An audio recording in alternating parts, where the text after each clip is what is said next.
আসসালামু আলাইকুম। আজকে আমরা হাইজেনবার্গের অনিশ্চয়তার নীতি ত্রুটি সম্পর্কে জানব।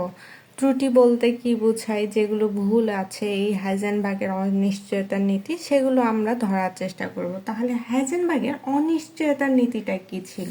হাইজেনবার্গের অনিশ্চয়তার নীতি হচ্ছে কোনো একটা ক্ষুদ্র কণা, সেটা যে কোনো ক্ষুদ্র কণা হতে পারে, যেমন ধরে নাও যে ইলেকট্রন। ইলেকট্রন একটা ক্ষুদ্র কণা না? এই যে ইলেকট্রন একটা আছে, এই ইলেকট্রন একই সাথে কোথায় আছে, মানে কোথায় বলতে কি বোঝায়, এর অবস্থান অবস্থান এবং সেটি কত বেগে চলছে। বেগ বেগ বলতে আমরা কি বুঝি? ভরবেগকে বুঝি।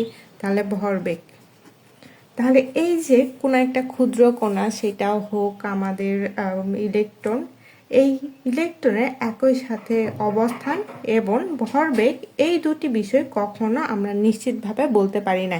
এটাই হচ্ছে আমাদের হাইজেনবার্গের অনিশ্চয়তার নীতি। এখন এই অনিশ্চয়তার নীতির একটা গাণিতিক রূপ ছিল। গাণিতিক রূপ হচ্ছে del x into del p greater equal h divided 4 pi. এটা হচ্ছে হাইজেনবার্গের অনিশ্চয়তার নীতি। এখানে আমাদের কি বোঝাইছে? এম দ্বারা তো আমরা বস্তুর ভর বোঝাই, যাই হোক h/2 পাই। এখানে ডেল এক্স দ্বারা আমরা কি বোঝাই? যে কোন একটা বস্তুর অনিশ্চয়তা, মানে অনিশ্চয়তার মান ডেল এক্স এবং ডেল পি, সেটা অবস্থানের অনিশ্চয়তা এবং ভরবেগের অনিশ্চয়তা। আর এইচ তো প্ল্যাঙ্ক ধ্রুবক, আর 4 পাই, পাই তো আমরা জানি যে পাইয়ের একটা নির্দিষ্ট মান থাকে, এটা পাই ধ্রুবক। যাই হোক, এখন আমাদের এটা হাইজেনবার্গের অনিশ্চয়তার নীতির কি কি ত্রুটি ছিল সেক্ষেত্রে আমাদের একটু দেখতে হবে। এখন কথা আছে যে বিভিন্ন পরীক্ষা নিরীক্ষায় দেখা গিয়েছে যে হাইজেনবার্গের অনিশ্চয়তার নীতি কেবলমাত্র নিউটন বা ইলেকট্রনের ন্যায় ক্ষুদ্র কণিকার জন্য প্রযোজ্য। আমাদের হাইজেনবার্গের যে অনিশ্চয়তার নীতি ছিল, সেই নীতিতে বলা হয়েছিল যে ক্ষুদ্র কণা যে কোনো একটা ক্ষুদ্র কণার ক্ষেত্রে কোথায় অবস্থান এবং আমাদের ভরবেগ একই সাথে নির্ণয় করা যাবে না।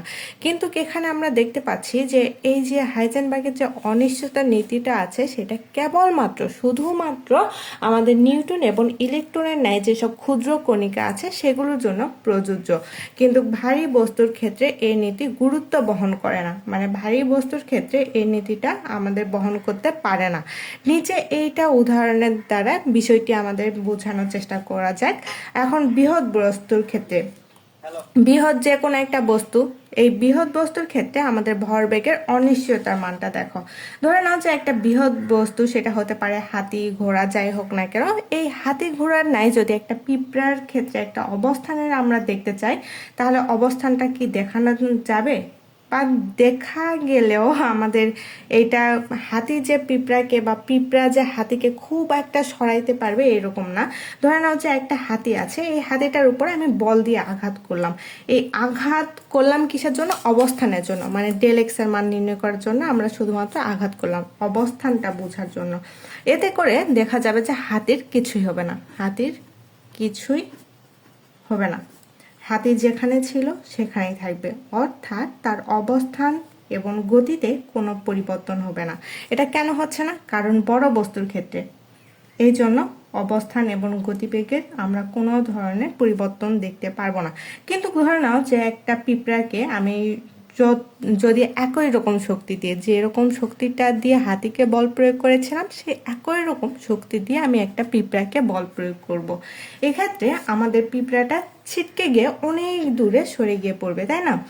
এখানে আমাদের কি বোঝাচ্ছে যে যখন বল দিয়ে পিঁপড়াটার অবস্থান জানতে চাইবো, তখন আমার যে আঘাতটা ছিল, এই আঘাতের গতি এবং অবস্থান উলটপালট করে দিল। মানে এটি হচ্ছে ইলেকট্রন।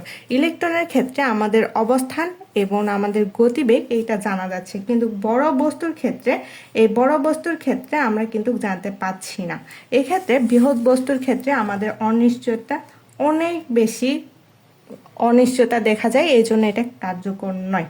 মানে বড় বস্তু, সেটা যে কোনো একটা বড় বস্তু হোক, 1 কেজি ওজনের বড় বস্তু হোক আর 2 কেজি ওজনের বড় বস্তু হোক, এর ভর ইলেকট্রনের তুলনায় অনেক গুণ বেশি। আমাদের যে ইলেকট্রন আছিল, এই ইলেকট্রনটা হচ্ছে একটা সূক্ষ্ম সূক্ষ্ম কণিকা, মানে অতি ক্ষুদ্র কণিকায় ইলেকট্রন।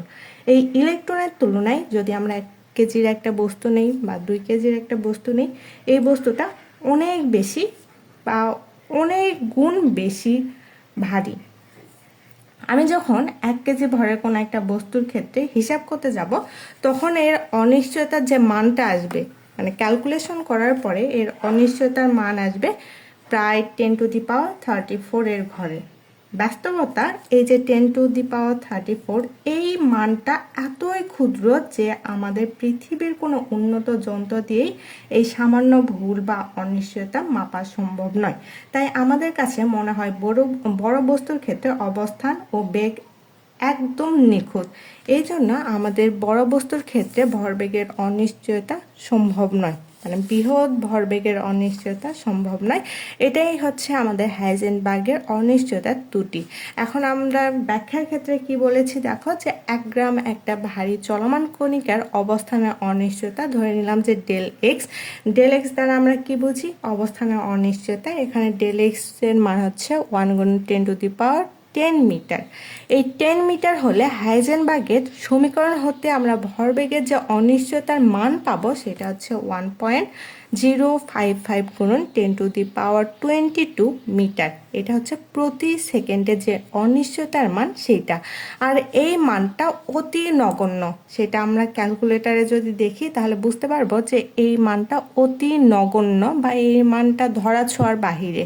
আবার খুবই ক্ষুদ্র ভরবেগের অনিশ্চয়তা সম্পূর্ণ বড় কণিকার অবস্থান অনিশ্চয়তার মানও খুব কম। মানে এই যে আমাদের অনিশ্চয়তার মানটা অতি ক্ষুদ্র বা অতি নগণ্য দেখে আমাদের যে অবস্থানের অনিশ্চয়তা আছে এই অনিশ্চয়তার মানটাও খুবই কম বা অতি নগণ্য। সুতরাং এক্ষেত্রে অনিশ্চয়তার নীতি অর্থবহ নয়, মানে বৃহৎ বস্তুর ক্ষেত্রে ভরবেগের অনিশ্চয়তার নীতিটা অর্থবহ হচ্ছে না। এখন আসি ক্ষুদ্র বস্তুর ক্ষেত্রে।